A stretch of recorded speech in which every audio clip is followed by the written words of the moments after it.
Offline वाले को गम ये है कि वो ई कॉमर्स पे नहीं है या डिजिटल नहीं है, और डिजिटल वाले को गम ये है कि वो ऑफलाइन पे नहीं है। So you have to an omni channel approach. कभी मैंने बात करने की कोशिश की, मुझे लगता है उसको इन्फॉर्मेशन का मसला होता है कि उसने राइट इन्फॉर्मेशन ही नहीं पकड़ी या राइट पर्सन ही नहीं पकड़ा जो उसकी हेल्प कर सकता है। कितनी रिसर्च करके लाया, कितनी जल्दी लाया, मुझे फॉलो अप करना था, वो मुझसे फॉलो अप कर रहा था। So just to filter out the seriousness level. ख्वाहिश हर किसी की होती है काम करने की, करने वाले कम होते हैं। मुझे तो भी ऐसा लगता है कि मेंटोरशिप की भी जरूरत लगती है। तो कभी आपने ऐसा सोचा नहीं कि बल्क में इनको सेशंस दें, कुछ इस तरह से लेके जाके अवेयरनेस सेशंस, मुझे लगता है ज्यादा जरूरत है। मेरी कंपनी $1500 में खुली है, 90% सब्सिडी लिया मैंने। So there is a way how to avail subsidy. लोगों को यकीन ही नहीं आता, मैं तो खुद करके बैठा हूँ। बैंक अकाउंट में सबसे पहले तो एड्रेस मांगता है, LLC तो खुल जाती है वर्चुअल एड्रेस पे। पहली ऑर्गेनाइजेशन से उसको 14,000 यूनिट्स का ऑर्डर आया। जब तक उसने B2 एक्सप्लोर ही नहीं किया, उसको समझ ही नहीं आ रहा था B2 में बेचे कैसे, फ्रेग्रेंस क्यों लेगा कोई ऑर्गेनाइजेशन में, क्यों लेगा, मैं बताता हूँ क्यों लेगा। उसको समझाया, गाइड किया। तो आपने इंतजारों को एनेबल किया और उनको पढ़ाने और उनको जॉब छुड़वाई, तो क्या सबसे ज्यादा उनका कॉमन फैक्टर आपको लगा कि ये सबके साथ एक कॉमन फैक्टर था? यार वो सवाल करेगा पैसे दे दिए तो मैं फिर क्या फायदा, और ये वो मैंने कर्ज ले लिया तो फिर ये मसला हो जाए। सोच ही जो है ना वो नेगेटिव थॉट्स की है जो आइडिया को किल कर रही होती है। क्या ऐसा पहला काम करेंगे कि हम दुबई की मार्केट में इन्फ्लुएंस कर जाएं या स्टार्ट कर दे बिजनेस, जो भी सर्विसेज दे रहे हैं या प्रोडक्ट दे रहे हैं? मीडिया का CEO बोलता है कि जो नेक्स्ट मिलियनियर्स होंगे ना वो प्लम्बर्स, इलेक्ट्रिशियंस और ये लोग हैं। अस्सलाम वालेकुम हारिस भाई, कैसे हैं? वालेकुम अस्सलाम, खैरियत है, आप बताएं। मैं बिल्कुल ठीक। मैं चाहता हूँ पहले स्टार्ट करने से पहले वो जो आपके बड़े टेक्नोप्रेन्योर के वर्ड और बहुत सारे अपने लिंक्डइन पे डालें बिफोर डाइव इन कि हम पेमेंट्स को कैसे रिजॉल्व कर सकते हैं। मैं चाहता हूँ कि थोड़ी सी जर्नी हमें पता चल जाता है, व्यूवर्स को पता चले कि आपकी क्या क्या अचीवमेंट्स और फेलियर्स भी बता सकते हैं वैसे आप। बिल्कुल सही है। देखें, वेरी होम ग्रोन सेटअप, 5-6 साल नौकरी करी, अर्ली एज में कोशिश करी कि बिज़नेस की तरफ आएँ, और फैमिली में किसी का कोई बैकग्राउंड नहीं है बिज़नेस करने का, सारे नौकरी पेशा लोग थे, वालिद भी, फादर मेरे और फिर भाई वगैरह सब। तो फिर एक बस वो था, आप कह लें कि एक थॉट था हमेशा से कि अपना बिज़नेस करना है। और मेरा अपना जो बैकग्राउंड है फ्रॉम द क्वालिफिकेशन साइड वो फाइनेंस है, सही है, और फाइनेंस का टेक से दूर दूर तक कोई ताल्लुक नहीं था। बट एक बिज़नेस करना था, उसको आइडेंटिफाई करा कि what is the right way forward. Technology लगी, फिर 2 पार्टनर्स को मैंने ऑनबोर्ड किया हुआ, the technology partners within the company as well.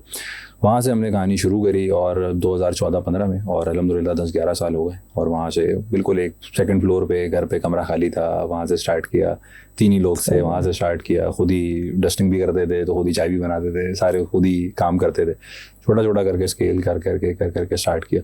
2018-19 के बाद से थोड़ा सा एक हमें पिकअप हुआ, फिर कोविड आ गया, थोड़ा स्लो डाउन हुआ। देन 2021-22 के बाद से अल्हम्दुलिल्लाह it has been a great journey, और अब 100+ लोगों की टीम है। और यस, लोकल में भी काम करते हैं, इंटरनेशनल भी है। और लास्ट ईयर हमने एक्सपेंड करके दुबई में भी अपना एक ऑफिस, फ्रंट ऑफिस ओपन किया है। और मेजरली बैंकिंग डोमेन है हमारा, जिसमें हम स्ट्रॉन्ग हैं फाइनेंशियल सेक्टर में, और ऑटोमोबाइल सेक्टर है। फिर फिटनेस के कुछ सॉल्यूशंस हैं हमारे जो ग्लोबली चल रहे हैं। ये जर्नी है। और टेक्नोप्रेन्योर जो आपने बोला वो यही है कि एंटरप्रेन्योरल जर्नी जो है फ्रॉम द टेक्नोलॉजी साइड, तो उसको एक फ्यूजन बनाया और वो डाल दिया था मैंने अपनी बायो में। और अब मेरा प्लान ये है कि after completing 10 to 11 years with in the domain, तो अब मैंने लास्ट 1-1.5 साल से लोगों को एम्पावर करना शुरू किया है, जिसमें मैं जो एग्जिस्टिंग बिजनेसेस हैं उनको कहाँ मैं हेल्प कर सकता हूँ, प्लस जो लोग हैं जो नौकरी छोड़ के धंधे पे नहीं आ पा रहे उनको किसी तरीके से बिजनेस स्टार्ट करवाना है। सो उनके फेयर फैक्टर्स को ओवरकम करना, उनको वो रिसोर्सेज अवेलेबल करना, फाइनेंस जहाँ पे उनको मसला आता है वहाँ पे उनको इनेबल करना, आइडियाज़ को लाइव लेकर आना। सो अल्हम्दुलिल्लाह in the past 1.5 to 2 years 6 लोगों की तो नौकरी छुड़वा के मैं बिजनेस साइड पे ला चुका हूँ, and 3 are in the pipeline. So hopefully by the end of next year तो आप 10 से 12 लोग होंगे जो मेरी एम्बेड के थ्रू इंशाल्लाह अपनी एंटरप्रेन्योरल जर्नी पे आ चुके होंगे। ये बहुत ही अच्छा आइडिया, पर बड़ा मुश्किल काम होता है क्योंकि उसको खौफ होता है उसकी सैलरी का। यस, उसमें चले इस पे भी हम बात करते हैं। और मजीद इसमें हमने जैसे मुझसे कहा था कि हम एम्पावर करते हैं, उसमें हमने कहा था कि हम जैसे आपकी पेमेंट का एक आपने उस वक्त कहा था कि पेमेंट आप बहुत ज़्यादा देते हैं। जैसे हमारे पास 3rd पार्टी पेमेंट गेट्स में हैं, 2 चेकआउट हैं, और बहुत सारे अभी तो मेरे ख्याल है नाम भी भूल गया, एक CC नाउ था, CC नाउ था, अभी बंद हो गया शायद वो, तो पे कैश है, मनी बुकर्स है, हाँ, तो चेज है, ये सारे सही है। तो ये तकरीबन 7% ले जाते हैं। आपने कहा था ये बहुत ज़्यादा पे कर रहे हो। मेरे ख्याल से बिल्कुल ज़्यादा है। बेस्ड ऑन द वॉल्यूम इसको ब्रिंग डाउन किया जा सकता है, और क्योंकि आपकी रिकरिंग पेमेंट्स हैं तो इसको अच्छे चैनलाइज के थ्रू भी करा जा सकता है। एक LLC खोल के इसको फीस को नीचे लाया जा सकता है, और एक फिक्स फायर मंगाएंगे तो भी रेमिटेंस में आएगी, तो वो $25 या $30 महीने की एक आएगी। अभी आपको यहाँ पे एक्सचेंज रेट की भी हिट पड़ेगी क्योंकि कन्वर्जन हो रही होगी, सही है। दूसरा, आपको जब वहाँ पे आप चार्ज करें तो इंटरनेशनल रेट लग रहे हैं। सो अगर बेस्ड ऑन कितनी छोटी पेमेंट्स हैं, कितनी ज़्यादा पेमेंट्स हैं, उसको अगर हम चैनलाइज करें तो आई बिलीव उसको 3 से 4% पे नेट ऑफ किया जा सकता है। वायर रेमिटेंस अगर महीने में एक दफ़ा मंगाएंगे तो $30 मैक्सिमम $40 की आपको वो हिट पड़ेगी। बैंक से आपको ट्रेजरी पे रेट अच्छा मिल जाएगा वर्सेस जो आपकी कन्वर्जन होके मर्चेंट के थ्रू आ रही होगी। तो एलएलसी से कैसे उसको रिजॉल्व करेंगे? थर्ड पार्टी अकाउंट चल रहा है अभी तो हमें जो एलएलसी की आपका मर्चेंट है टू चेकआउट है, लेट से अगर टू चेकआउट के पीछे जो आपने अकाउंट मैप किया हुआ है वो पाकिस्तानी मैप किया हुआ है, आप वो एलएलसी का यूएस का अकाउंट मैप कर देंगे, यूएस से फिर आप बैंक वायर करेंगे टू पाकिस्तानी बैंक अकाउंट, वो भी रेमिटेंसी है। बट जो टू चेकआउट का लोकल रेट होगा ना, that is different from the international rate.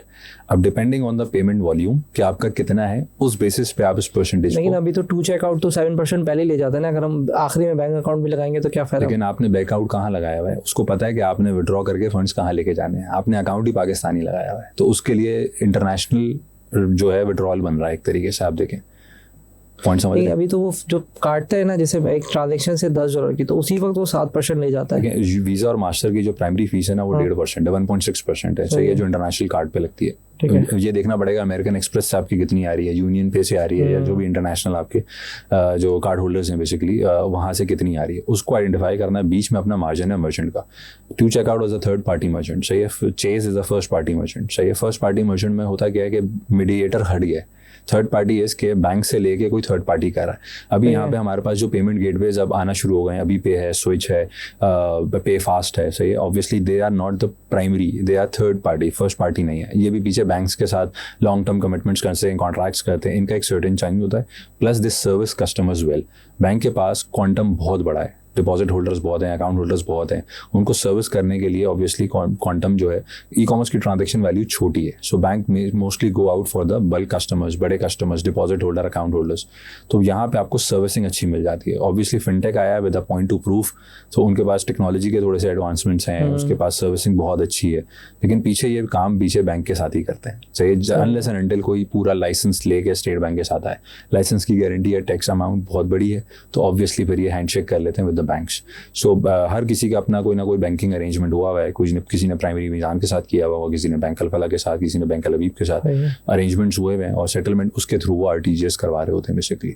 तो ये एक मॉडल है जिस पे लोग काम करें। और मेरे ख्याल से जैसे हमारी पॉडकास्ट से पहले डिस्कशन हो रही थी कि how to bring it down, तो आई विल फिगर आउट कि आपको किस तरीके से इसको 4 to 5% के ऊपर लेके आया जाए। In my previous experiences, one of my job, I used to look after international finance. तो उसमें जितनी पेमेंट्स राउट होती थी, तो हम चेस को भी यूज़ करते थे, pay book, Moneybookers, two checkout, उस वक्त एक और होता था पे कैश। इन सारों को यूज़ मैं करता हुआ आया हूँ, और इनके मर्चेंट अकाउंट्स हैंडल करना, क्योंकि मेरा बैकग्राउंड फाइनेंस से था, मर्चेंट अकाउंटिंग ही देखता था मैं, सही है। और $1 million की ट्रांजेक्शन इन अ मंथ हम हैंडल कर रहे होते थे इन दोस मर्चेंट अकाउंट्स एज वेल। उसको फिर अल्टीमेटली पैसा पाकिस्तानी लाना होता था, तो कैसे लाना है, कैसे राउट करना है, वहाँ से होल्ड करके यहाँ लाएंगे तो क्या बेनिफिट होगा, डायरेक्ट लाएंगे तो क्या बेनिफिट होगा। So I think if we work out in the right manner, so इसको 4 to 5% के ऊपर आप ला सकते हो। सो मतलब कोशिश करेंगे, क्योंकि उसके ना मल्टीपल में समझ गया कि अगर कोई वीज़ा से दे रहा है तो उसकी परसेंटेज कम है, लेकिन अगर कोई अमेरिकन एक्सप्रेस से देगा तो ज़्यादा है। तो फिर आप हर एक का आइडेंटिफाई करेंगे उसको, फिर जाके देखिए ये तो, और फिर पेपल भी इसमें इंक्लूड हो जाता है कि पेपल की भी तो ट्रांजेक्शन्स हैं। पेपल भी कितना % है? पेपल से आपने डायरेक्ट कभी ट्रांसफ़र किया है? पेपल टू पेपल ट्रांसफर करेंगे तो वो तो फ्री है, फ्री है, सही है। लेकिन पेपल से जब कार्ड से पेपल पे जाएंगे ना, तो एक और हॉप आ गया बीच में। जितने हॉप्स आप बढ़ा रहे हैं ना, हर हॉप ने कोई ना कोई तो रेवेन्यू मेकिंग करनी है ना, तो सही है। ऑब्वियसली कोई no one works for free, सही है। तो जितने हॉप्स बढ़ रहे हैं उतने मार्जिन बढ़ रहे हैं। तो थर्ड पार्टी मर्चेंट वाला भी कॉन्सेप्ट यही है। पेपल टू पेपल करेंगे तो पैसा कम है, सही है, हाँ बहुत कम है, सही है। पेपल टू बैंक वायर करेंगे डिफरेंट है, पेपल टू कार्ड करेंगे डिफरेंट है। तो हमने ये देखना है कि आपकी ट्रांजैक्शंस कहाँ से आ रही हैं, what are the mode of payment. लोग पेपैल से कितना पे करते हैं, लोग कार्ड से कितना पे करते हैं, और अगर बैंक वायर के लिए आपके पास तो यूएस का अकाउंट ही नहीं है, तो बैंक वायर का तो ऑप्शन वैसे ही आपने कट ऑफ कर दिया। वो तो टू चेकआउट खुद देता है अपने पास से, वो एक बेसिकली आपको एक समझे वर्चुअल अकाउंट उसने दे दिया है। वो अल्टीमेटली क्या हो रहा है, आपको टू चेकआउट रेमिटेंस ही भेज रहा है, सही है, सही है। अगर आप रेमिटेंस अपने अकाउंट में ले लेते तो टू चेकआउट की परसेंटेज आती, वो नहीं आती, सही है। अगर कस्टमर को वो पार्क नहीं करते आप $30, तो आप अपने पास पार्क कर लेते। अब $30 बेस्ड ऑन वॉल्यूम, अगर $1000 की ट्रांजैक्शन है तो $30 कितना बना, 3%, सही है। लेकिन अगर आपका चंक छोटा है, आपकी $100 वाली ट्रांजैक्शन है, तो $30 30% बन गया, 30% बन गया, समझ रहे हैं। तो देखना पड़ेगा कि आपकी वॉल्यूम ऑफ ट्रांजैक्शंस कितनी और वैल्यू ऑफ ट्रांजैक्शन कितनी है, उसकी बेसिस पे ये मॉडल बनाया जाएगा। क्योंकि कहीं पर अगर वायर ट्रांसफर देखेंगे तो वो फिक्स अमाउंट पे चार्ज फिक्स है, लेकिन अगर हम कार्ड पे जाएंगे तो परसेंटेज पे जाता है। परसेंटेज है ना, तो परसेंटेज में जो बकेट वैल्यू बन रही है ना, सो अगर ई कॉमर्स के थ्रू आ रहा है तो कार्ड वैल्यू क्या है जिस पे वो परसेंटेज लग रही है। आपकी एवरेज कार्ड वैल्यू डिपेंड करती है कि आपको बैंक वायर सस्ता पड़ रहा है या कार्ड सस्ता पड़ रहा है। सही। और अगर पेपैल का ऑप्शन है तो आप पेपैल की भी एपीआई इंटीग्रेट कर लें, पेपैल टू पेपैल ट्रांसफर ले लें, क्योंकि पेपैल टू मर्चेंट जा रहे हैं ना तो हॉप बढ़ रहा है। पेपैल टू पेपैल पैसा कम है। जब आप एलएलसी खोल लेंगे ना तो आपका पेपैल का भी अपना अकाउंट होगा, आपका बैंक अकाउंट भी होगा, तो बैंक वायर आपके पास ऑप्शंस बढ़ जाएंगे। जब ऑप्शंस बढ़ेंगे ना तो इन टोटलिटी आपकी परसेंटेज वैसे ही रिड्यूस हो जाएगी। वो बैंक अकाउंट में सबसे पहले तो वो एड्रेस मांगता है, एलएलसी तो खुल जाती है वर्चुअल एड्रेस पे, लेकिन बैंक अकाउंट खुल जाता है। बैंक अकाउंट भी खुलेगा आपका, $300 से $400 की कॉस्ट है चाहिए एलएलसी ओपन करने की। So there are people out there who can open an LLC on your behalf.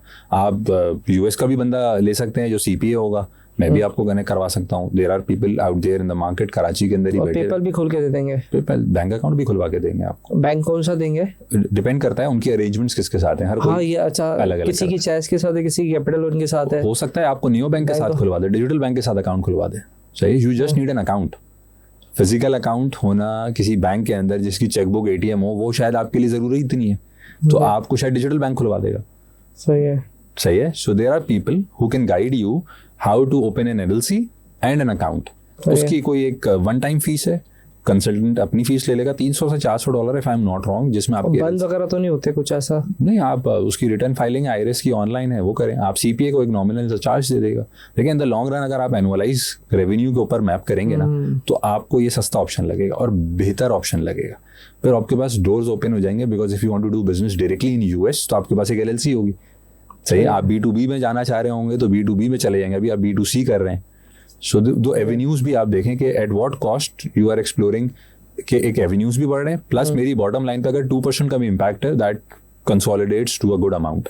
नहीं बहुत फर्क पड़ता है। सही है, तो कोशिश करेंगे आपको हेल्प आउट करें। उसके आपकी कार्ट वैल्यू देखें, ट्रांजैक्शन वैल्यू देखें कितनी है, कस्टमर कहाँ से आ रहा है, कैसे कैसे पे कर रहा है, ये MIS डेटा कहीं ना कहीं आप मेंटेन कर ही रहे होंगे, उसको इवैल्यूएट करेंगे, गाइड कर देंगे आपको जहाँ। ये तो डेटा तो मर्चेंट से भी निकल आता है, मर्चेंट से निकल आएगा और वो आपको बताएगा कि किसके थ्रू आया था, यानी कि कौन से बैंक के कार्ड्स के थ्रू आया था या वीजा मास्टर, इसका ब्रेकअप दे देगा आपको। पेपैल से कितनी पेमेंट आई थी, ये ब्रेकअप तो आपको मर्चेंट से मिल जाता है। वहीं से रिपोर्ट एक्सट्रैक्ट करेंगे, उसके ऊपर कुछ अपना डेटा क्रंचिंग करेंगे, वहां से निकल के आ जाएंगी चीजें और फिर एक्सप्लोर करेंगे क्या क्या चीजें। क्योंकि at that time if I am not wrong 10% तक की वैल्यू जाती थी। मैं 2014 की बात, 13-14 में मैं ये चीजें मैनेज करता था डायरेक्टली खुद। उस वक्त तो 10% तक जाती थी, depending on the industry you are operating in. से आपका प्रोडक्ट या वो क्या है उस वक्त। अब तो बहुत कॉमन है, अब तो बहुत डिजिटाइजेशन हो गई है, KYC बहुत इंप्रूव हो गई है, क्योंकि KYC के भी बड़े मसले होते थे कि आप किस डोमेन में ऑपरेट कर रहे हैं, that is prone to risk. वहाँ हाई रिस्क सेक्टर है तो उसमें ज़रा एक अपनी कवरेज के लिए वो कुछ परसेंटेज ऐड करता था उसके अंदर। तो पे कैश जो है ना वो कैश पेमेंट्स को भी चैनलाइज करता था और 10% 12% लेता था। ऑब्वियसली अगर आपको ये चार्म मिल जाए कि आप कस्टमर से कैश भी ले सकते हैं तो you won't want to lose a customer जिसके पास कैश है, आप तो उसको इन करेंगे। सही है। तो 2014-15 का वो दौर था जब लोग थोड़े से रिलक्टेंट होते थे डिजिटल पेमेंट्स के ऊपर। टैप एंड पे समझ रहे हैं, NFC उतना ज़्यादा नहीं आया था और उतने ही ज़्यादा जो है वो चोरियाँ या इवेंट्स जो है वो उतने ही ज़्यादा होते थे डिजिटल फ्रॉड के लिए। अब जारी बात है साइबर सिक्योरिटी पे भी इतना काम हो रहा है, अवेयरनेस भी बहुत आ रही है लोगों को, तो काफ़ी चीज़ें चेंज हो गई in the last 10 to 11 years. So to my knowledge we can easily bring it down under 5%, if not under then 5%. और फिर मैं सोच रहा हूँ जो LLC खोली, जैसे आपने कहा था कि अमेजोन पे भी हम लेके जाते हैं लोगों को, बिल्कुल, तो फिर उस पर क्या वो भी उसका ओपन हो गया? बिल्कुल ऐसे ही। अमेजोन तो आई हैव हर्ड के पाकिस्तान की बेसिस पे भी हो जाता है, लेकिन ऑब्वियसली अमेजोन बीइंग अमेजोन सही है, वो आपको हमेशा इनकरेज करेगा to have an LLC in US अगर आप US मार्केट को टैप इन करना चाह रहे हैं।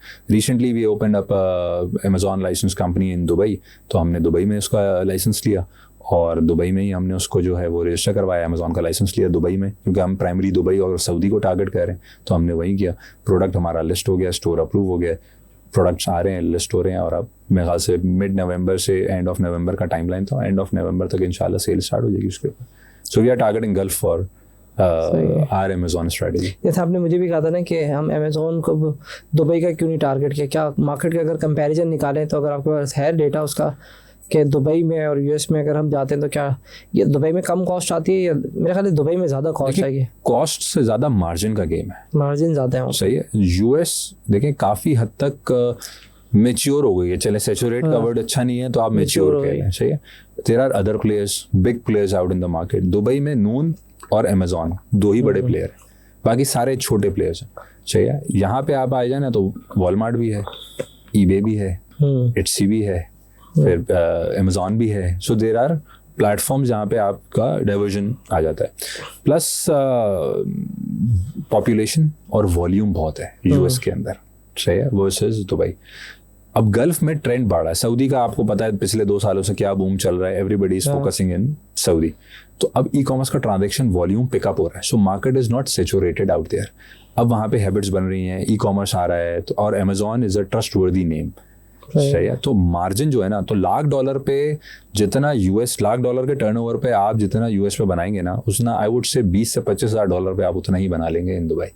सो मार्जिन आर गॉट, सही है ना। बॉटम लाइन आपकी अच्छी बन जाती है इन दुबई और सेचुरेशन नहीं है। सो लेट्स से अगर हम पिलो के स्पेस में हैं तो पिलो के स्पेस में भी बहुत ज़्यादा लोग काम नहीं कर रहे। Utopia being a Pakistani company ranked in top 3, सही है, इन अमेजॉन, सही है। दुबई में यूटोपिया भी इतना फोकस नहीं कर रहा, सही है। तो आपको बैरियर टू एंट्री कम है क्योंकि आप पाकिस्तान है, करीब है, लॉज आपके लिए अंडरस्टैंडेबल है। Plus there are not bigger players out in the market because they don't focus on the middle eastern Gulf. Purchasing power लोगों के पास है वहाँ पे, they have got deep pockets, पैसा उनके लिए मसला नहीं है। चाहे वो गोरा के वहाँ रह रहा है, एक्सपैट ही है ज़्यादातर उनकी पॉपुलेशन, और अमराती है तो भी उसके पास पैसा है। सो पैसा is not an issue in Dubai as well. Plus आपके पास पॉलिसीज कंसिस्टेंट हैं, डिजिटल फ्रॉड्स के चांसेस कम हैं, ई कॉमर्स पे बाइंग लोग बड़ा कन्वीनियंटली कर रहे हैं, डिलीवरीज ऑन टाइम आती हैं, ट्रैकिंग है। सो एक जो इकोसिस्टम है ना, that exist in Dubai and that is picking up very fast. ये बहुत अच्छा था कि अभी भी हमारे पाकिस्तान में तो मैंने देखा है कि थोड़े से चैलेंजेस हैं। इकोसिस्टम जो आपने एक वर्ड किया ना, कभी डिलीवरी का भी हम यहाँ से भी अगर डिलीवरी करें तो बहुत ज़्यादा चैलेंजेस आते हैं और मसाइल हैं। जो आपने एक और बात बताई थी कि हम एम्पावर करें लोगों को, तो हमारा तो चैनल ही इस चीज़ में, हम भी, हमारा एक क्लब भी है, एंटरप्रेन्योर बिजनेस क्लब, और एक्टिविटी करते हैं। तो वो क्या एम्पावरमेंट करते हैं, उनको कैसे एजुकेट करते हैं, क्या गाइड कर रहे हैं? देखिए डिपेंडिंग ऑन वो किस स्टेटस के ऊपर खड़ा हुआ है, सही है। आइडिया है या आइडिया भी नहीं है, चाहिए, और आइडिया नहीं है और काम करने की सिर्फ चाहत है, या कुछ वर्किंग भी करी हुई है। सो मेरे पास कोई चीज़ लेकर आता है तो अगर कोई आइडिया लेकर आता है तो मैं उसको क्रिटिकली इवैल्यूएट करता हूँ, फिर मैं उसको कुछ काम देता हूँ करने के लिए कि यार ये लेकर आओ, ये लेकर आओ, ऐसा करो, ऐसा करो, ऐसा करो। And I see the passion and the eagerness कि करना है या नहीं करना है, सही है। कितनी रिसर्च करके लाया, कितनी जल्दी लाया, मुझे फॉलोअप करना था, वो मुझसे फॉलोअप कर रहा था। So just to filter out the seriousness level. ख्वाहिश हर किसी की होती है काम करने की, करने वाले कम होते हैं। तो ये पहले आइडेंटिफाई करना कि किसको करना है, सही है, या सिर्फ कोई ख्वाहिशात लेकर आ रहा है, उसको फिल्टर आउट करना। फिर जेन्युइननेस आइडेंटिफाई करना, माइंडसेट आइडेंटिफाई करना कि is he mentally ready to do business और नॉट, सही। फिर उनके फेयर फैक्टर्स पे काम करना एंड देन उनको रिसोर्सेज अवेलेबल करना। आइडिया अच्छा है, एक मार्केट नीश आइडेंटिफाइड है, रिसोर्सेज नहीं है या फाइनेंस नहीं है, डर है जॉब कैसे छोड़ूं, एक ब्रेड एंड बटर है, कुछ फैमिली सपोर्ट भी करनी है, वो सारी चीज़ें। तो जस्ट टू आइडेंटिफाई। अब अगर मैं आपको बड़ा इजीली ब्रेक डाउन करूँ, सो ऑन एन एवरेज एक 2 से 3 लाख रुपए कमा रहा है कोई बंदा, सही है, सो विच कम्स अंडर $1,000, सही है, सही है। उसका घर चल रहा है $1,000 में।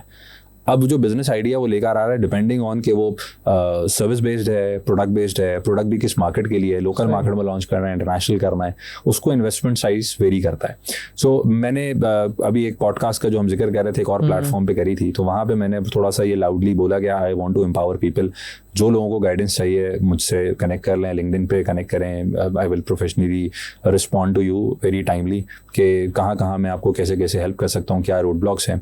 मैं एग्जिस्टिंग बिजनेसेस को भी अभी तो 2 फ्रेग्रेंस ब्रांड हैं, 2-3 गारमेंट्स के ब्रांड हैं हु आर स्ट्रगलिंग, और इसी तरह आपकी जैसी प्रॉब्लम स्टेटमेंट थी कि एक और बैंक को वो 2.7% दे रहे थे on the internet payment gateway and I reduce the rates to 2.2%, सही है। इसी तरह वो पॉस के ऊपर जो रिटेल कियोस्क थे उसके ऊपर जो है वो 1.8% दे रहे थे, आई गॉट देम 1.4% का रेट, सही है। अब ये रिकरिंग ऑन एवरी ट्रांजैक्शन उनको ये हिट पड़ रही थी जो मैंने रिड्यूस करवा दी, सही है। तो ये इनेबलमेंट लोगों को इसके अंदर शायद वो अवेयरनेस नहीं है। सो एग्जिस्टिंग बिजनेस में अब वो ई कॉमर्स में बहुत अच्छा कर रहा था, रिटेल में फंस रहा था, उसको डीएमसी में जगह नहीं मिल रही तो कैसे दिलवानी है। सही है, अपना नेटवर्क एक बिल्ड हो गया अल्हम्दुलिल्लाह, उसको यूटिलाइज करके करवाना है। प्लस उसको रिटेल एक्सपेंशन में कहाँ कियोस्क लगाने चाहिए, कहाँ एक्टिविटी करनी है, अगर कोई मार्ट के ऊपर करना है, वाइट लेबलिंग पे जाना है, B2B में। एक ऑर्गेनाइजेशन में पहली मैंने मीटिंग करवाई, उसकी पहली ऑर्गेनाइजेशन से उसको 14,000 यूनिट्स का ऑर्डर आया। जबरदस्त। जब तक उसने B2B एक्सप्लोर ही नहीं किया, उसको समझ ही नहीं आ रहा था B2B में बेचे कैसे, फ्रेग्रेंस क्यों लेगा कोई ऑर्गेनाइजेशन में, क्यों लेगा, मैं बताता हूँ क्यों लेगा, उसको समझाया, गाइड किया। पहली मीटिंग से अल्हम्दुलिल्लाह उसको 14,000 यूनिट का ऑर्डर आया। लेकिन ये सवाल मेरा भी है कि वो क्यों लेगा, अभी मेरा ये क्लियर नहीं हो एक बैंक है, उसको अपने प्रीमियम क्लाइंट को गिफ्ट देने हैं। सही है, आप कोई रमजान में देने हैं, कोई अरेबिक परफ्यूम या अल्कोहल फ्री देना है, कोई न्यू ईयर है, सही है, प्रीमियम क्लाइंट को उसने सर्विस देनी है, उसमें वो देना है, गिफ्ट देना है। And this is how they are retaining clients, right. फिर फार्मा में चले जाएं, डॉक्टर को गिफ्ट्स दिए जाते हैं अगेंस्ट सर्विसेज, राइट। तो उसने भी कुछ ना कुछ देना है। उनकी एक बकेट वैल्यू है कि यार 1,000 रुपये, 1,500 रुपये, 2,000 रुपये तक की वैल्यू का बताओ क्या दे सकते हैं। सही है, सो वो दे रहे हैं। सही है, फिर कुछ एग्जीक्यूटिव लेवल होते हैं, उनको देने होते हैं आपको। सही है, so it differs from sector to sector, industry to industry, उनको क्यों चाहिए होंगी चीज़ें। चाहिए, एंड केस बनता है, क्यों नहीं बनेगा। मैंने अपनी कंपनी का इवेंट किया जो हमने 10 years कंप्लीट किए थे। सो हमने जो है फॉर अ चेंज लोग शील्ड दे देते हैं, से कोई गिव अवे दे दिया इस तरह का, कैलेंडर दे देते हैं लोग, या डेटा बैंक, पावर बैंक का एक बड़ा दौर आया था, USB दे देते थे लोग, उसका बड़ा दौर आया था, ब्रांडेड करके बैग्स दे देते हैं, इस तरह करके चीज़ें। तो हमने क्या किया, हमने फ्रेग्रेंस दी। सही है, और पीपल रियली लाइक्ड इट, और बड़ा अच्छा फीडबैक आया, और कुछ रिपीट कस्टमर भी मिल गया उसको। वो तो फ्रेग्रेंस देखें, specially in the male society, right. आपको गिफ्ट करने के लिए क्या ऑप्शन है? गारमेंट्स में साइजिंग के इश्यूज आते हैं बहुत ज़्यादा है। सबसे जो आसान ऑप्शन है ना आजकल के दौर में, वॉचेस भी जो है ना, अब लोग पहनते हैं, नहीं पहनते हैं। वॉच जाता है, वॉलेट जाता है, परफ्यूम जाता है। अच्छा, वॉलेट जो है ना, लोग इतना फ्रीक्वेंटली चेंज नहीं करते। चाहिए, तो अब मेरे पास अगर 3 वॉलेट आ गए ना, तो मैं एक ही कैरी कर रहा हूँ, मैं बार बार अपने कार्ड चीजें स्विच करना मेरे लिए वो मुश्किल है। फ्रेग्रेंस में 2-3 यूज कर लूँ, कोई स्ट्रॉन्ग होगी, कोई लाइट होगी, बेस्ड ऑन मैं कहाँ जा रहा हूँ, कितनी लास्टिंग स्मेल चाहिए, इंपोर्टेड परफ्यूम है, लोकल परफ्यूम है, समझ रहे हैं। फ्रेग्रेंस, और फ्रेग्रेंस इंटरनेशनल जो है ना, वो बहुत महंगी हो गई है, बहुत ज़्यादा महंगी हो गई है। सही है, कुछ परफ्यूम्स लाखों में चले गए हैं डॉलर की पैरिटी की वजह से। Local perfumes are now picking up, local fragrances जो है इंस्पायर्ड है फ्रेंच, अरेबिक, इधर से ही, बट लोकल ब्रांड है, वाइट लेबल्ड है, अपना ब्रांड। सही है, सो ये फ्रेग्रेंसेस जो हैं ये चल रही हैं। So you need to be smart, plus एक एक्सपीरियंस हो गया है। So enabling people how to work smartly, आपने चैनल्स कैसे डाइवर्सिफाई करना है। अब वो गारमेंट्स वाले की मैं मिसाल दे रहा हूँ, उन्होंने इन्वेंट्री बना ली, he was an expert of managing production और डिज़ाइन, बना तो लिए यूनिट्स, बिक नहीं रहे। अब ई कॉमर्स पे बेच रहे हैं, सोशल मीडिया पे बेच रहे हैं, लेकिन एक लिमिटेड चंक बिच रहा है। मैंने बोला ऑफलाइन क्यों नहीं कर रहे। मैंने you go partner with Sanaullah, पोशिया, जो मल्टी ब्रांड स्टोर हैं, उनके साथ पार्टनर करें, गिव देम शेयर। फिर सोशल मीडिया पे आप अपने चैनल पे बेच रहे हैं, फेसबुक लाइव के ऊपर कितनी खवातीन बेच रही हैं, व्हाट्सएप चैनल्स कितने बने हुए हैं। You are not enabling your channels. जब तक बकेट बड़ी नहीं करेंगे बेचने की, तो लिमिटेड फनल बनाया हुआ आपने, तो पीछे आप प्रोडक्शन 10,000 यूनिट की कर लें, अगर बिकने की फ्लो सही नहीं करेंगे तो बॉटल नेक ही होगा, और वो बॉटल नेक में ही बैठे हुए थे। So now I am helping them out in how to establish new channels, कहाँ से आपकी ऑफ टेक गारंटी होगी। क्योंकि देखिए गारमेंट्स में ट्रेंड है, सही है, हर 3 महीने 4 महीने बाद मैक्सिमम ट्रेंड चेंज हो रहा है। समर, विंटर, फेस्टिव के अलग सीजन आ रहे हैं। So you in the garment industry you need to keep up to the trend. अब पुरानी इन्वेंट्री पड़ी हुई है, इन्वेस्टमेंट बजी हुई है, इन्वेस्टमेंट निकलेगी नहीं, चीज़ें बिकेंगी नहीं, अगले डिज़ाइन कैसे बनाऊं, पुराना वाला बिका नहीं है, क्योंकि वो चैनल का मसला था ना, चैनलाइज नहीं किया था। तो यहाँ पे लोग they are doing great job, but उनको इनेबलमेंट जो है ना वो फंस रही है। तो ये तो मैंने एग्जिस्टिंग बिजनेस बताया। नए बिजनेस में यही है कि उसको आइडेंटिफाई करना है कि क्या पैसा चाहिए, क्यों पैसा चाहिए। अक्सर लोग लाख रुपए का आइडिया होता है, लेकिन 10 लाख रुपए मांग रहे होते हैं। उनको समझाना है कि 10 लाख रुपए नहीं चाहिए भाई, ये आइडिया लाख रुपए में भी हो सकता है। अभी एक बहुत बेसिक सा एक बंदा है, वो कचौरी का बिजनेस स्टार्ट करना है उसको। अब वो प्लान बना के बैठा हुआ है, कचौरी ऑन व्हील्स करूंगा मैं, और मैं 2.5-3 लाख रुपए का एक लोडर रिक्शा लेके फैब्रिकेशन वगैरह करवा के, उसके बाद मैं बंदा लूंगा तो ये लूंगा। मैंने बोला भाई एक फिक्स केबिन बना, 50,000 रुपए का बनता है, एक जगह पे लगा, अपना प्रोडक्ट टेस्ट कर ले, वेरीफाई हो जाए, व्हील्स भी लगा देना उसको, फिर कर लेना व्हील। पहले दिन ही तुम उसको इतना बड़ा करने जा रहे हो और उस वही तुम्हारे लिए रिलक्टेंस बन रहा है। महिला मुझसे लाख रुपए लो, कल जाओ केबल लगा दो, उसके टेस्ट नहीं वेरीफाई तो कैसे आप उसको खत्म। उसने लोकेशन भी आइडेंटिफाई करी हुई है, मैंने जब लोकेशन आइडेंटिफाई करी है and it is a fixed location, then why you want to go on wheels from the day one? This is limiting your launch. तुम मुझसे लाख रुपए लो भाई, स्टार्ट करो। सही है। नाउ इज विलिंग, महिला हाँ भाई महिला मुझसे ले ले यार लाख रुपए, स्टार्ट कर। एक जगह स्टार्ट कर देगा, जब तुम्हें समझ आएगा ना, कोई भी तुम्हें 4-5 लाख रुपए देने के लिए तैयार हो जाएगा। आइडिया टेस्टेड है, क्वालिटी वेरीफाइड है, अब व्हील्स लगाओ या जहाज बनाओ, उसको जो करना है करो, स्टार्ट तो करो, make it live. Idea pocket में रखे रहोगे, उसको कोई कुछ नहीं कर सकता। मुझे तो अपना स्टोरी याद हो गई थी, एक बंदा था जो खाने का काम करता था, तो मैंने उसको ये बोला कि उसको मैंने कहा तुमने फूड पांडा पे किचन दिखा के कर दिया। कहते यार वो मैं पूरी देख बनाता हूँ, अब एक ऑर्डर आएगा बिरयानी का तो मैंने एक काम करना, बराबर वाले से खरीद के दे देना। तो वो मेरी शक्ल देखता रहा, मैंने कहा देख फूड पांडा को तो नहीं पता है किसने पकाई बिरयानी। तो कह रहा यार ये क्या मतलब चल जाएगा? मैंने कहा चल जाएगा। कहता ब्रांड नेम, मैंने कहा जाने दे उसका ब्रांड नेम, उसको पढ़नी हटा देना, या तो तुम चेंज कर लेना, चलो अगर कर सकते हो राइट लेबल कर लो। देखें एक लीड एक्विजिशन कॉस्ट कितनी है सोशल मीडिया के थ्रू? बहुत ज़्यादा पड़ती है। अगर इनकी इस पे देखेंगे तो बहुत। लोकल मार्केट की बात कर लें, कितनी होगी? लोकल में मैं जाए नहीं, मैं लोकल तो कर रहा ही नहीं ना काम है कि 400-500 रुपए होगी एक लीड की। हाँ चले, सही है। एस्टैब्लिश ब्रांड नहीं है, सही है, सही है। शुरू में आपने अवेयरनेस भी लगानी है, फिर जो फॉलोअर्स भी लाने हैं, समझ रहे, इंप्रेशंस भी लाने हैं, फिर प्रोडक्ट के ऑर्डर्स भी पुश करने हैं आपने। 400 से 500 रुपए की कॉस्ट है भाई, किसी से लेके डिस्काउंट पे बेच दे, 400-500 रुपए में वैसी हो जाएगा। कस्टमर फुलफिल कर लो, तुम्हारा आइडिया टेस्ट हो जाए ना, प्रोडक्ट मार्केट फिट तो बनाओ उसको। सही है, आइडिया को टेस्ट तो करो। तो आप ये कह रहे हैं कैंपेन चला के या विदाउट कैंपेन? मैं तो देखें कैंपेन चला दें, सोशल चैनल इनेबल करना है बिल्कुल करें, सही है। बट अगर कोई इन्वेंट्री ले ली है ना, उसको ऑफलोड करना है या ऑफ टेक बढ़ानी है, क्योंकि जब तक रोलिंग नहीं आएगी काम में मजा नहीं आएगा। वॉल्यूम बढ़ेगा तो फिक्स वैल्यू नीचे आएगी, तो कॉस्ट जो है आपकी बारे में आएगी। सही है। उसके लिए क्या करना है? अब आप सिंगल डायमेंशन सोच, मैं तो सिर्फ ई कॉमर्स पे बेचूंगा, मैं तो सिर्फ फेसबुक पे बेचूंगा, मुझे ई कॉमर्स स्टोर बनाने की जरूरत ही नहीं है। But there are other channels too, how you can market it, how you can sell it, उसको आप इनेबल करें। सही है। तो सिंगल चैनल अप्रोच पे आज के दौर में यू कैन नॉट सर्वाइव, कि मैं सिर्फ सोशल पे सर्वाइव करूं, मैं सिर्फ डिजिटल पे सर्वाइव करूं, मैं सिर्फ ऑफलाइन वाले को गम ये है कि वो ई कॉमर्स पे नहीं है या डिजिटल नहीं है, डिजिटल वाले को गम ये है कि वो ऑफलाइन पे नहीं है। So you have to an omni channel approach. सही है। आप यूटोपिया की मिसाल है, उसने अमेजॉन बेच के किया है ना, सही है, सही है। यहाँ पे बाकी जितने टेक्सटाइल सेक्टर्स हैं, they are trying to follow up and catch up utopia in the e commerce domain, but they are not able to crack it. और वो टॉप 10 एक्सपोर्टर्स में आ गया आपके पास, देखते ही देखते। 2015-16 या 17-18 में शायद जर्नी स्टार्ट हुई थी, if I am not wrong, not more than 10 years for sure, utopia की जर्नी को। और वो अब compete किन के साथ कर रहा है? जो more than 20 years, 2 to 3 decades से ज़्यादा बैठे हुए, उनको compete कर रहा है वो। उसने फैक्ट्री भी लगाई यहाँ पे, और एक्सीडेंटली आया था वो बिजनेस में। अगर आप उनकी स्टोरी पढ़ेंगे ना, तो फादर का लिमिटेड बिजनेस था और बेटे तो दोनों जॉब कर रहे थे। एक शिपमेंट फंस गई थी, उस शिपमेंट को बेचना था, तो वो तौलिया बेची है। कहाँ बेची है? एक बच्चे ने अमेजोन पे स्टोर बनाया, वहाँ बेची। उनको तो समझ आया ये तो बड़ा अच्छा मॉडल है, and this is how it picked up. तो आप उनकी स्टोरी पढ़े, it's an amazing story, and this is typically what we are talking about. सही है कि यार कैसे कहाँ बेचना है, चैनल इनेबल होगा, so it will open doors for you. And यहाँ पे लोगों का ना दिमाग खोलना, और अगेन रिसोर्सेस भी एक लिमिट है। सो और ये I have a religious perspective to it as well.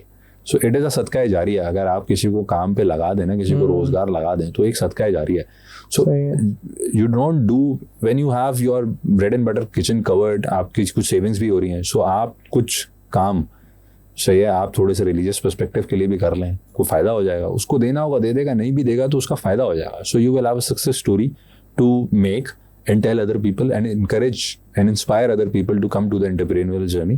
और AI के दौर के बाद लोगों को जब थ्रेट है ना सबसे बड़ा कि मेरी नौकरी रहेगी नहीं रहेगी, so obviously world will convert to a product oriented market, जिसमें हर कोई अपने AI ड्रिवन प्रोडक्ट लेके बैठेगा और 100-200 कस्टमर लेके अपनी लिमिटेड शॉप चला रहा होगा। And world is moving very fast on this. आप कोई भी AI का आइडिया सोचें, जब आप गूगल करें, GPT करें, आप सर्च करें ना, तो 100 के करीब तो idea already in place market में मौजूद होता है। सही है ना। तो कौन सर्वाइव करेगा, मार्केट शेयर आपको कितना मिलेगा, क्योंकि AI की दुनिया में ना बड़ा प्लेयर छोटा प्लेयर सब बराबर है, क्योंकि उसका भी AI पे कोई एक्सपीरियंस नहीं था। वो भी अब कैचअप कर रहा है। वो क्या करता है, जो चलता हुआ प्लेयर उसको एक्वायर कर लेता है, उसने जर्नी वैसे ही खत्म कर देनी है। सही है। तो ये आप छोटे छोटे products, start small, prove your idea and then scale back. उसके लिए आपको कहाँ, जब आप एक मॉडल को ट्राई टेस्टेड कर लेते हैं, फिर आप किसी से इन्वेस्टमेंट मांगने जाएंगे, फिर आपके पास फंडिंग ऑप्शंस खुलेंगी, आप डेट फाइनेंस पे जा सकते हैं, बैंक आपको फाइनेंस करने को तैयार हो जाता है, then you scale at a bigger stage. पहले दिन से बड़े ख्वाब देखते हैं और होता फिर कुछ भी नहीं है। ख्वाब देख सकते हैं, स्टार्ट जो है वो स्टार्ट स्मॉल बट स्टार्ट बहुत जरूरी ना, स्टार्ट नहीं कर रहे हैं लोग। और तो मुझे तो भी ऐसा लगता है कि मेंटोरशिप की भी जरूरत लगती है कि थोड़ा सा आइडिया। तो कभी आपने ऐसा सोचा नहीं कि बल्क में इनको सेशंस दें, कुछ इस तरह से लेके जाके अवेयरनेस सेशंस मुझे लगता है ज़्यादा ज़रूरत है। बिकॉज आई ऑल्सो ट्राइंग कि अवेयरनेस का कुछ सिलसिला रहना चाहिए, कि अवेयरनेस आएगी। अभी तो अवेयरनेस का मसला है ना, खौफ फेयर फैक्टर है, अवेयरनेस के हैं, रिसोर्सेज क्या अवेलेबल हैं आपके पास, कैसे आप काम कर सकते हैं। फिर भी बंदा हम तो रिसोर्सेज एडजस्टमेंट वाले बंदे हैं। हम तो बताएं, हम बगैर लाइट पानी नहीं, मैंने देखा बहुत सारे करें, लाइट पानी बिजली गैस टेलीफोन रोड नहीं है, लेकिन एडजस्ट करके जिंदगी जी रहे हैं यार। अल्लाह का शुक्र अदा करते हैं, शाम में सब खाते पीते, टेंशन नहीं। वो रिसोर्स मैं कहता मैनेज हो रहा है अल्हम्दुलिल्लाह। सिर्फ सोच का मसला है, सोच। और कुछ लोग होते हैं जिनके अंदर ना करने की सलाहियत नहीं होती, सही है ना, वो थोड़ा सा लेड बैक उसमें चलते हैं। उन्होंने एक सर्टेन पोजीशन पे रिटायर हो जाना है and they are very happy with it. 9 to 5 की साइकिल पे बहुत सारे लोग आज भी आपको मिलेंगे जो 9 to 5, gen ji gen alpha के अंदर ज़रा मसाइल डिफरेंट है, लेकिन आज भी मेरी और आपकी एज के जो लोग हैं ना, वो बड़े सुकून में है। 9 to 5 की नौकरी, टाइम पे कर रहा हूँ, फैमिली के साथ टाइम गुजार रहा हूँ, सुकून में क्यों जा रहा हूँ मैं बिजनेस करूँ, एंटरप्रेन्योरियल जर्नी, सेक्रीफाइस करना, हासिल करना। So not everybody is ready to the हासिल पार्ट, और हासिल करना पड़ेगा, सही है ना, उसके बाद ही हासिल होता है। आज मैं और आप यहाँ बैठे हैं और पॉडकास्ट कर रहे हैं तो कोई एक हासिल की हुई है, कोई मेहनत करी हुई है, बहुत सारे सेक्रीफाइसेस हैं जो करके यहाँ पहुँचे हैं अल्हम्दुलिल्लाह, जो बैठ के लोगों को बता पा रहे हैं, इंस्पायर कर पा रहे हैं, अपनी जर्नी बता रहे हैं और लोगों की जर्नीज क्रिएट कर पा रहे हैं। उसके पीछे बहुत सारे सेक्रीफाइसेस हैं जो जर्नी में किए हैं। तो जाहिर बात है वो जर्नी आसान तो नहीं होती। जब आपने इंतज़ारों को इनेबल किया और उनको पढ़ाने और उनको जॉब छुड़वाई, तो क्या सबसे ज़्यादा उनका कॉमन फैक्टर आपको लगा कि ये सबके साथ एक कॉमन फैक्टर था? फाइनेंस पैसा कहाँ से आएगा, कौन इन्वेस्ट करेगा, इतने पैसे लगेंगे, कैसे आएंगे, इतने पैसे क्यों लगेंगे ये नहीं पता, लेकिन बस पैसे चाहिए। दूसरा फेयर फैक्टर, नौकरी छोड़ेंगे भाई, कोई अगर मैरिड है, बच्चे हैं तो उनका सोचना, वरना पेरेंट्स का सोचना, कोई घर के एक्सपेंसेस, हाउस होल्ड एक्सपेंसेस हैं तो किचन कैसे चलेगा, ब्रेड एंड बटर कैसे होगा। तो वो डिफरेंट उनके फेयर्स जो हैं वो मौजूद हैं। किसी ने किया नहीं है, मैं कैसे करूँगा, मैं कर ही नहीं सकता। सो उनके अपने पर्सनल फेयर भी हैं, कुछ रिसोर्सेज के अवेलेबिलिटी के इशूज़ हैं। सो फाइनेंस एंड फेयर, ये दो, क्योंकि हम, हालांकि मुझे ऐसा लगता है फाइनेंस का इतना मसला होता नहीं है, दिमाग में है। लोग आप मिले, आप 10 लोगों को चूज करें, और आप 10 पैसे की बात करें, 6 लोग 60% बोलेंगे यार क्यों नहीं बड़ा कर रहे, वो पैसे कहाँ हैं, इन्वेस्टमेंट चाहिए, इतना पैसा चाहिए, वो आएगा घूम फिर के पैसे पे, इतना पैसा चाहिए। और लेकिन अगर देखा जाए तो मैं उससे कभी मैंने बात करने की कोशिश की, मुझे लगता है उसको इन्फॉर्मेशन का मसला होता है कि उसने राइट इन्फॉर्मेशन ही नहीं पकड़ी या राइट पर्सन ही नहीं पकड़ा जो उसकी हेल्प कर सकता है। तुम्हें इतने पैसे चाहिए ही नहीं है, तुम्हारी सोच ही गलत है, तो उसको करेक्ट करना है कि इतना फाइनेंस चाहिए क्यों है, सही, और एक साथ क्यों चाहिए। अच्छा, खुद कमा के अपने पे ही से लगा के ग्रो क्यों नहीं कर सकते, क्योंकि जब फाइनेंस लोगे, अगर इन्वेस्टर लोगे तो इक्विटी भी देनी है ना, भैया। और लोग पार्टनरशिप करते हुए बहुत डरते हैं, हमारे यहाँ बहुत ज्यादा डरते हैं, बहुत डरते हैं। ट्रस्ट यार जवाब देना पड़ेगा, उसको बताना पड़ेगा, यार वो सवाल करेगा, पैसे दे दिए तो मैं फिर क्या फायदा, और ये वो मैंने कर्ज ले लिया तो फिर ये मसला हो जाएगा। सोच ही जो है ना वो नेगेटिव थॉट्स की है, जो आइडिया को किल कर रही होती है। कितने लोग हैं जो बहुत अच्छा खाना बनाते हैं, उसमें बहुत हैं, सही है, कितने लोग उसको चैनलाइज कर पाते हैं। बेकिंग स्पेस मैंने देखा है जिसमें लोग कुछ कर पाए, घर बैठी खवातीन बहुत अच्छी बेकिंग कर रही हैं, there are success stories as well, but उसके अलावा आपको स्टिचिंग में नहीं मिलेंगे बहुत ज़्यादा, सही है। हालांकि जो हमारी सोसाइटी बड़ी हुई है तो दादा दादी के दौर या नाना नानी वाला दौर, और बच्चों के कपड़े घर में ही सिलते थे ना, पहले तो बच्चों के ब्रांड ही नहीं थे बाहर। हाँ, अगर फट भी जाते थे, अगर बड़ी पैंट भी लिया तो अम्मी खुद ही सेट करके दे दी। आज कितने घरों में स्विंग मशीन है नई जनरेशन के पास, अगर वो जहेज में आ भी गई तो कहीं इधर उधर रखी होती है, ब्रांड है ना, बना बनाया ले लेंगे, क्या करना। टेलर के पास जाने से रिलक्टेंट हो गए लोग, अब स्टिच लें, क्या स्टिचिंग करवाएंगे, फिर टेलर के पीछे भागो, समझ रहे। तो वो लोगों ने एक अपना सोसाइटी जैसे जैसे ट्रांसफॉर्म होती है ना, उस हिसाब से लोगों ने ट्रांसफॉर्म कर लिया. But opportunities lies within this transformation, within these challenges. और अभी बहुत, जब आप when you go abroad, travel, talk to people outside Pakistan as well, आपको आइडेंटिफाई होता है दुनिया में और बहुत कुछ हो रहा है जो यहाँ पे. अब आप देखें एक नई स्पेस आपके पास रिसेंटली ना बड़ी हाईलाइट हो रही है, वो है जो एनिमल केयर है, पेट केयर है. नए हॉस्पिटल्स बन रहे हैं. क्या जानवर पहले नहीं थे आपके पास? हमेशा से थे, शुरू से. सही है. तोते, बर्ड्स, कबूतर, तो कबूतर उड़ाते थे हम खुद, डॉग, सब ने पाले ना. पहले भी पालते थे. बट पहले ये पेट केयर, एनिमल केयर ये कहाँ थी? नहीं थी. बाहर लोगों ने देखा, अडॉप्ट किया, अब आ गए. अब आप देखें, आपको आपकी सराउंडिंग में हर एरिया में 1 से 2 पेट हॉस्पिटल मिलेंगे, क्लिनिक्स मिलेंगे, वेट डॉक्टर्स मिलेंगे. So market is evolving. So ये ग्रो भी कर रही है, ग्रो कर रही है. आइए, और ये बाहर से इंस्पायर हो गया. मैं ध्यान दे रहा हूँ, रास्ते में मैं घर से निकला, वहाँ पे भी लिखा हुआ था. आपको मिलेगा. हाँ. आपको बहुत सारी जगहों पे. बल्कि आप अभी गाड़ी पार्किंग कर रहे थे तो रिवर्स में जब कर रहे थे, मैंने कहा ये लग ना जाए गाड़ी. मैं देख रहा था. देख लिया था आपने? जी देख लिया. तो मैं बोला यार ये कुत्ता ड्राइव इनको कर रहा है या ये दोनों में से समझ आता है एक दूसरे को ड्राइव कर रहा है. जाएं बड़े सुपरमार्ट्स में, आपको एनिमल फूड कितना मिलना शुरू हो गया? बहुत है. पहले था सबसे इंटरेस्ट भी होते हैं स्टार्टिंग में ही, मतलब सीढ़ियों पे ही. अब कुछ बड़े मार्ट्स वाइट लेबल कर रहे हैं, बट सारा इंपोर्टेड है. Nobody is producing it locally. ऐसा क्या है उसमें जो लोकली प्रोड्यूस नहीं हो सकता? But majority is importing. ऐसा ही है. That gives you an opportunity. सही है. तो मैं कह रहा हूँ बहुत सारी चीजें हैं जिसको अगर आप फोकस करें. अभी भी जो सर्विस की मार्केट प्लेस है वो अभी तक सही से क्रैक नहीं हो पाई है. सही है. आज भी आपको घर पे कोई प्लम्बर को बुलाना है तो आप डिजिटली नहीं बुला सकते. मुझे लगता है कि एआई आने के बाद भी हो सकता है मसला. देखिए मसला तो रिप्लेस नहीं होगा. ये मसला ये तो वो आके जब भी आएगा बोले एसी की हवा. एनवीडिया का सीईओ बोलता है कि जो नेक्स्ट मिलियनियर्स होंगे ना वो प्लम्बर्स, इलेक्ट्रिशियंस और यही लोग होंगे. वो जब भी एसी खोलेगा बोलेगा गैस चलेगी, इसकी ये तो डिफॉल्ट है उसका. ये है जो स्किल सेट है. सो इसको भी कोई सही से, people are trying, people have tried, चाहिए, but nobody has able to.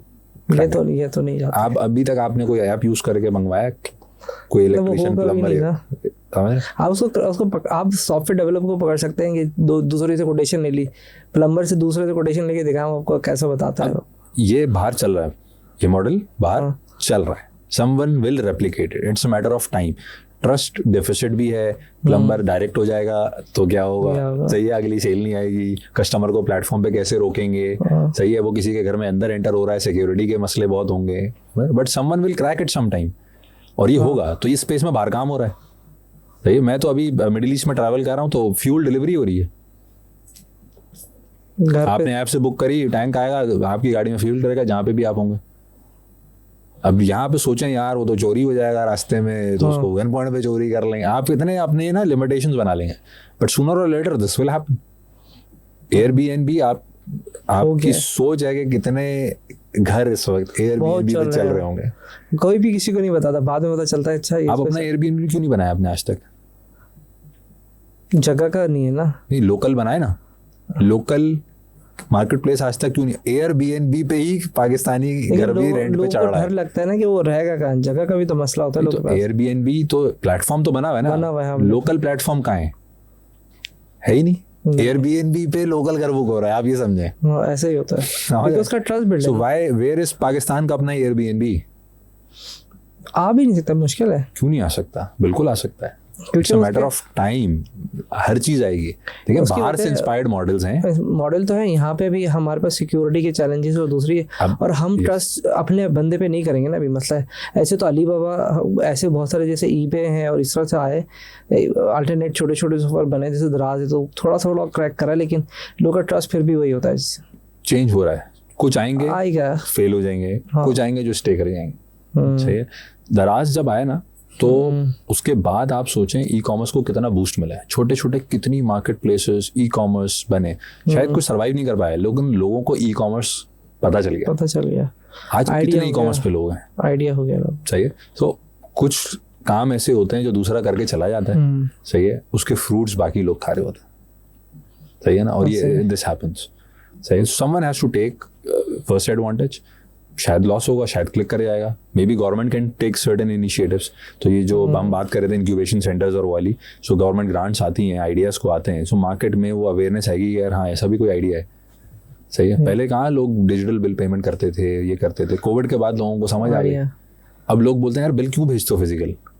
मैं तो देखता भी नहीं घर पे बिल आया नहीं आया, वो बाहर डाल के जाता हुआ, कोई ले जाता हुआ, कुछ बढ़ जाता हुआ, मैं तो अलर्ट आया यहीं से पे कर दिया। हाँ, वो तो अभी उन्होंने कुछ बैंक से लाइव ही दिखा देता है, वो ऑन करें। आपके पेरेंट्स अभी भी रिलक्टेंट हैं, उनको वो स्टैम्प चाहिए है बिल के ऊपर के मैंने पे किया है। हाँ, समझ रहे? तो वो चेंज होगा जो आप टाइम लगता है चाहिए, एंड वो टाइम लगने दे चाहिए। कहीं पे तेजी से हो जाएगा, कहीं पे थोड़ा सा स्लोली ग्रेजुअली होगा। अब क्रिप्टो के ऊपर, ब्लॉकचेन के ऊपर यहाँ पे काम होना शुरू हो गया।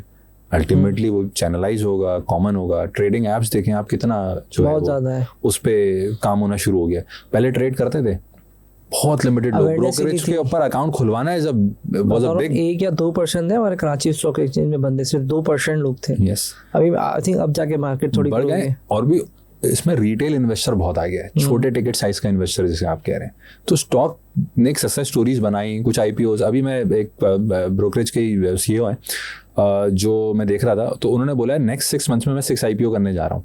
सही। अब IPOs आ रहे हैं ना, लोगों की अंडरस्टैंडिंग बिल्ड हो रही है, IPO होता क्या है, अवेयरनेस आ रही है। फिनक्लब, के ट्रेड, इमलाक फाइनेंशियल एप्स आ गई हैं जो ऑनबोर्डिंग आसान बना रही हैं। अब आप भी एक ऐप पे अपना अकाउंट खोल के ऑनबोर्ड करके उसमें वॉलेट के थ्रू टॉपअप करके ट्रेडिंग कर सकते हैं।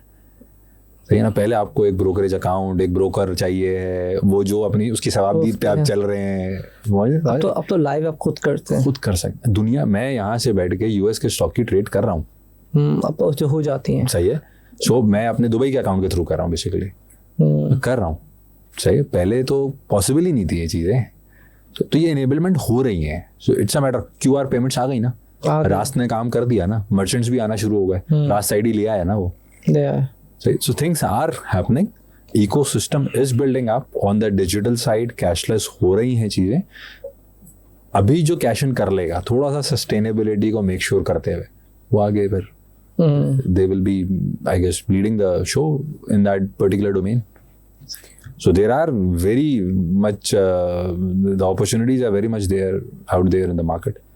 So लोग क्रैक करने की कोशिश कर रहे हैं, और कुछ क्रैक कर लेंगे, कुछ नहीं करेंगे।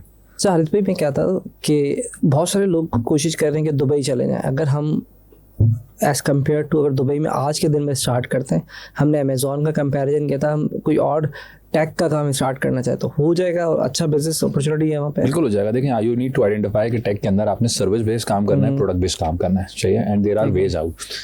मैंने कंपनी खोली, यानी कि हमारी जो UHF है, वो कंपनी हमने खोली दुबई में, और सबसे हाई एंड जोन में खोली, विच इज़ DIFC। सही है, दुबई इंटरनेशनल फाइनेंशियल सेंटर है।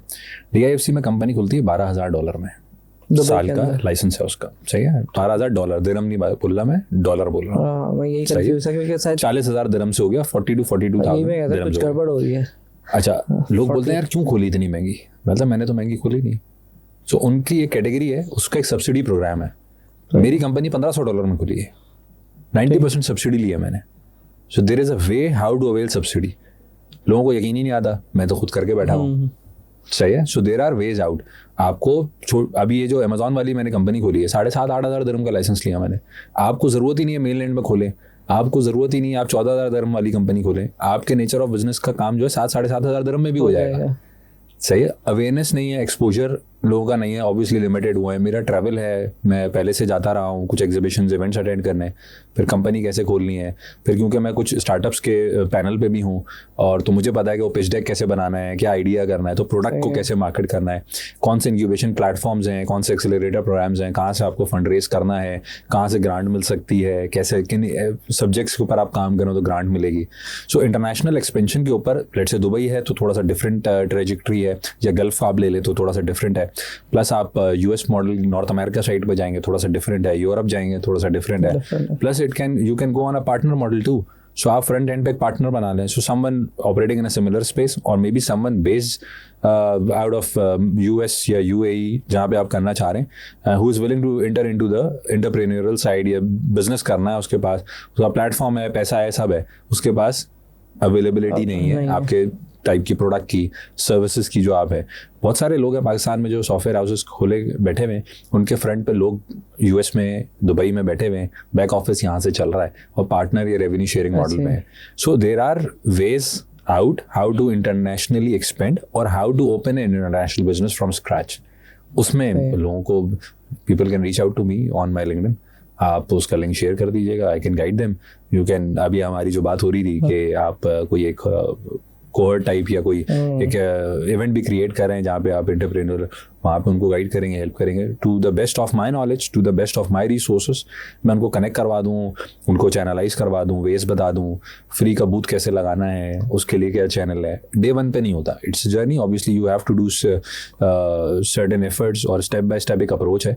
तो एक हमारे यहाँ जनरली एक मसला भी है कि शॉर्टकट मेथड पे ना 3 महीने में अमीर हो जाना है या 3 महीने में इतना हो जाए। It takes time. आप थोड़ा सस्टेनेबल मॉडल रहें, जितना जल्दी ऊपर जाएंगे ना उतना ही जल्दी नीचे आएंगे। सही है। तो ये एक इकोनॉमिकली एक नेचुरली कर्व होता है, सही है। तो उसको ज़रा आप सस्टेनेबली ग्रो करें। There are ways out. Internationally expand करना, स्क्रैच से इंटरनेशनल बिजनेस स्टार्ट करना, और उसके एवेन्यूज़ कैसे खुलेंगे, रिसोर्सेज कैसे आएंगी, क्या काम है, उसको इवेल्युएट करना कि उस मार्केट में चलेगा नहीं चलेगा। सो वो उसको बहुत आराम से उनको गाइड किया जा सकता है, मुझे उनको हेल्प आउट किया जा सकता है ऑन डिफरेंट प्लेटफॉर्म्स। ये काम मैं कर भी रहा हूँ और किया भी जा सकता है। बहुत अच्छा है। लेकिन अभी जो मैं काफ़ी लोगों के साथ मिलता हूँ तो मैं उनकी तरफ से एक सवाल कर रहा हूँ, उनको यही नहीं पता होता करना स्टार्ट कहाँ से। मिसाल के तौर पर कम समटाइम कभी कभार मुझे भी ख्याल आता है कि शायद मैं पहले दुबई चला जाऊँ या शुरू करूँ, या मैं किसी से पहले मुलाकात कर लूँ, या मैं एग्जीबिशन में जाऊँ। What exactly the first step to go there? क्या ऐसा पहला काम करेंगे कि हम दुबई की मार्केट में इन्फ्लुएंस कर जाएं या स्टार्ट कर दे बिजनेस, जो भी सर्विसेज दे रहे हैं या प्रोडक्ट दे रहे हैं? देखिए, एक एस्टैब्लिश बिजनेस है ना, वो अभी क्या नंबर्स हैं उसके, सही है। उसकी जो प्रोडक्ट है उसकी वैल्यू कितनी है और क्या मार्केट साइजिंग वो देखता है। मासेस के लिए है, नीश के लिए है, सही है। अब अगर पॉपुलेशन मासेस के लिए है तो ऑब्वियसली गल्फ में पॉपुलेशन बहुत कम है, सही है। तो गल्फ इज अ डिफरेंट नीश। हाँ, यूरोप में पॉपुलेशन फिर बेहतर मिल जाएगी आपको, सही है। तो यूएस लोग जाते क्यों हैं? मासेस हैं। फार ईस्ट है, साउथ ईस्ट एशिया आप चले जाएं, Thailand, Malaysia, it's a very good belt, सही है। आप सेंट्रल एशियन स्टेट चले जाएं, वेरी गुड बेल्ट, सही है। So it's, you just don't restrict your self. Africa, population बड़ी है अफ्रीका में, सही है। सो देयर आर मार्केट्स, आप depending on your nature of product and service that you offer, कि आपको मासेस का प्रोडक्ट है, नीश का प्रोडक्ट है, हाई वैल्यू प्रोडक्ट है। Middle east is a brilliant market, पैसा है लोगों के पास वहाँ पे, सही है। हमारे यहाँ बहुत सारे लोग पाकिस्तान में बिजनेस करने क्यों नहीं आते? यार पॉकेट साइज ही नहीं है लोगों का, ऐसा ही है। ये क्यों लेगा वो बंदा, सही है ना यार। High brand value, high value item लेंगे ही नहीं लोग यहाँ पे, एवरेज हाउस होल्ड इनकम ही नहीं है यहाँ पे। सो उसको इवेल्युएट करना है। तो आपका प्रोडक्ट जो है वो किस मार्केट को सूट करता है। अब मैं एक और मेरा जो सेटअप है जिसके अंदर मैं बता रहा था आपको कि एग्री के ऊपर मैं काम करता हूँ। अब एग्री, मैं गल्फ में जाऊंगा तो एग्री की रिक्वायरमेंट बिल्कुल डिफरेंट होगी। They are importers, they are not growers. जब मैं अफ्रीका जाऊंगा तो वहाँ पे सर्टेन कुछ एरियाज हैं जहाँ पे ग्रोइंग हो रही है, सही। चाय फॉर एग्जांपल आपको पता है अफ्रीका में बहुत ज़्यादा ग्रो होती है, ब्राज़ील है, अर्जेंटीना है। सो अगर मैं ग्रोइंग साइड पे काम कर रहा हूँ तो मैं ग्रोइंग मार्केट्स में जाऊँगा, सही है। अगर मैं ट्रेडिंग साइड पे काम कर रहा हूँ या कमोडिटीज़ में काम कर रहा हूँ तो मैं डिफरेंट मार्केट में जाऊँगा जहाँ इंपोर्ट हो रही है या ट्रेड बहुत ज़्यादा हो रही है, सही है। तो obviously identifying in which space you are, सही है, what market suits you best and at what scale, है ना। ये कुछ पैरामीटर्स हैं जिसको इवैल्यूएट करना है और यही कोशिश करी है मैंने कि पिछले 1.5-2 सालों में जो मैंने 6 लोगों 7 लोगों को करवा दिया है, 3 to 4 are in the pipeline, उनको यही चीज़ें मैंने गाइड करी हैं। एक फीमेल है, वो कोरियन स्किन केयर के प्रोडक्ट के ऊपर काम करी है। कोरियन स्किन केयर का बड़ा ट्रेंड है, ग्लोबली ट्रेंड है। मैं इवन गल्फ जाता हूँ, ट्रैवल करता हूँ, वहाँ है, मैंने यूएस में लोगों से बात करी, वहाँ ट्रेंड है। पाकिस्तान में भी बड़ा ट्रेंड आ गया। तो she wants to bring Korean products on a good scale, सही है। तो उसको कैसे मैंने चैनलाइज किया है, हेल्प किया, and she will be launching her brand in January, सही है। अब इम्पोर्ट कैसे करनी है, लॉजिस्टिक्स कैसे होगी, स्टोरेज कहाँ पे आएगी, लॉजिस्टिक्स कैसे करनी है, सही है, ब्रांड की इक्विटी कैसे खड़ी करनी है, सही है, उसकी तुम्हारी अपनी प्रोफाइल में तुम्हें क्या रिक्वायरमेंट है। So you need to sell yourself first, brand comes later, सही है। तो वो क्या करना है, तो उसको मैंने हेल्प आउट किया, पूरा बिजनेस मॉडल बनाया, उसको कुछ फाइनेंस चाहिए था, इन्वेस्टमेंट भी रेस करवा के दे दी। So end to end, but she was very confident on the model. She had all the clues के दुबई के डिस्ट्रीब्यूटर के थ्रू मंगाऊंगी तो कितने का आएगा, कोरिया से मंगाऊंगी तो अलीबाबा से मंगाऊंगी तो उसके क्या प्रोज एंड कॉन्स हैं, क्या मार्केट में बिक रहा है, सर्वे बना के उसने सर्कुलेट किया मार्केट में, she got back to me with the product confirmation. So ये वो मैं कह रहा था ना कि आइडेंटिफाई करना कि the individual is really interested to do it और नॉट. सही है, या वो सिर्फ ख्वाहिश तो है काम करने की, करना कुछ नहीं है. और एक्सपीरियंस का भी मैटर तो नहीं आ रहा, लेकिन आपने उसका एक एक इंडिविजुअली फिर आपने मार्केट उसका भी एनालाइज किया कि कौन सी मार्केट जानी पड़ेगी. सिर्फ हेल्प किया, बोला कि ये करके लाओ, इसको ऐसे देखो. सही है. ये when you start questioning them, ये ना आप अगला बंदा कितना रेडी है या अगला बंदा कितना रेडी है टू बी प्रिपेयर्ड, उसको चैनलाइज करना. एंड वहाँ से मुझे एक गट फीलिंग आ जाती है कि यार कितना इस पर टाइम लगाना है, कितनी एफर्ट लगानी है, या माजरत कर लेनी है पोलाइटली हम्बली कि बस आप करें, आप बिल्कुल करें, गुड लक. ये किसी से कनेक्ट करवाना है, कनेक्ट करवा दें. लेकिन एंड टू एंड किसी को हेल्प करनी है जिसमें फाइनेंस भी रेस करवाना है. अब मैं अपने चैनल से किसी से इन्वेस्टमेंट करवाऊंगा तो I need to have a trust on the person and idea as well, और वो मैं करवा देता हूँ. अल्हम्दुलिल्लाह करवाया भी है, 8-9 लोगों को करवा चुका हूँ अभी तक फंडिंग, एंड अल्हम्दुलिल्लाह इट इज़ पेइंग डिविडेंड्स अल्हम्दुलिल्लाह. तो माशाल्लाह पॉडकास्ट में मेरे कई सवाल आ रहे हैं, लेकिन टाइम क्योंकि बहुत ज़्यादा बढ़ता जा रहा है, मैं कहता हूँ जाते जाते अगर कोई आप मैसेज देना चाहें हमारे व्यूवर्स को. ज़्यादातर हमारा जो पॉडकास्ट का सिनेरियो इस तरह से रहता है कि उन्हें कोई हम नए नए स्किल्स सीखते हैं, कोई ऐसी रिकमेंडेशन आप देना चाहें कि आजकल के दौर में ये स्किल्स अच्छा है, या जो भी आपका दिल करे वो मैसेज दे सकते हैं आप. देखिए, जो नई जनरेशन आ रही है ना, उसके पास लैक ऑफ फोकस है, सही, लैक ऑफ कंसिस्टेंसी है. इसको अपॉर्चुनिटी में कन्वर्ट करना है तो आप एंटरप्रेन्योरियल साइड पे आएँ. जो आपको चैलेंजेस हैं, लोगों को पिक अ मेंटोर, मुझे ना करें किसी और को करें, एक मेंटोर पिक करें, कंसिस्टेंट रहें, अर्ली स्टार्ट करें. सही है. And don't be afraid of failures. करें, 2-3 फेलियर्स करेंगे, 14 क्लिक कर जाएगा. Stick to it. अपना माइंड क्लियर रखेंगे, आपने एंटरप्रेन्योरियल जर्नी करनी है तो करनी है. आप कितनी सक्सेस स्टोरीज उठा लें, उनके पहले, दूसरे, तीसरे फेलियर्स थे, 14 क्लिक कर गया. कुछ है जिनका पहले ही शायद क्लिक कर गया होगा, but they are very few, single digit number में होंगे परसेंटेज वाइज अगर देखें तो.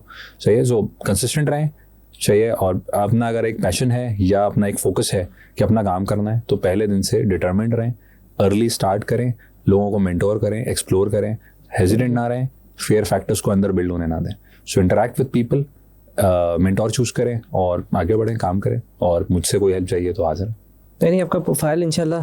मेरे बहुत सारे सवाल है, मैंने थोड़ा सा टाइम को कम भी रखा है कि मैंने देखा जब पॉडकास्ट 1 घंटे की होता है तो उसका मेरे व्यूज़ भी नीचे गिर आते हैं. ये साइकोलॉजिकल मुझे लगता है बहुत है. बिल्कुल है, इसमें कोई शक नहीं. मैं खुद अक्सर जो पॉडकास्ट करता हूँ 1 घंटे से ऊपर, जब मैं खुद जब उसको रिव्यू करने के लिए आता है या मैं सुनता हूँ ना, तो मैं कोई 4-5 उसको एपिसोड्स में सुनता हूँ. सही. और एट टाइम्स मैं उसको या तो गाड़ी में लगा लेता हूँ और मैं सुनता हुआ जाता हूँ, या मैं घर पे जब फ्री हूँ तो मैंने टीवी पे लगा लिया उसको जस्ट टू रिव्यू. लेकिन वो 3-4 एपिसोड्स में सुनता हूँ. तो यस, इतना फोकस स्पैन जो है बड़ा मुश्किल होता है. तो it's all depend the comment. अगर हमारे पास अगर कमेंट आते हैं दोबारा कि वो क्या सवाल करते हैं, तो हम व्यूवर पे छोड़ देते हैं कि वो कमेंट करते हैं, और वो कोई क्वेश्चंस करते हैं तो हमको दोबारा जरूर बुलाएंगे. इट्स ऑल डिपेंड कि ये पॉडकास्ट कैसे चलते हैं. फिलहाल अभी तक के लिए अल्लाह हाफिज़. Thank you. अल्लाह हाफिज़.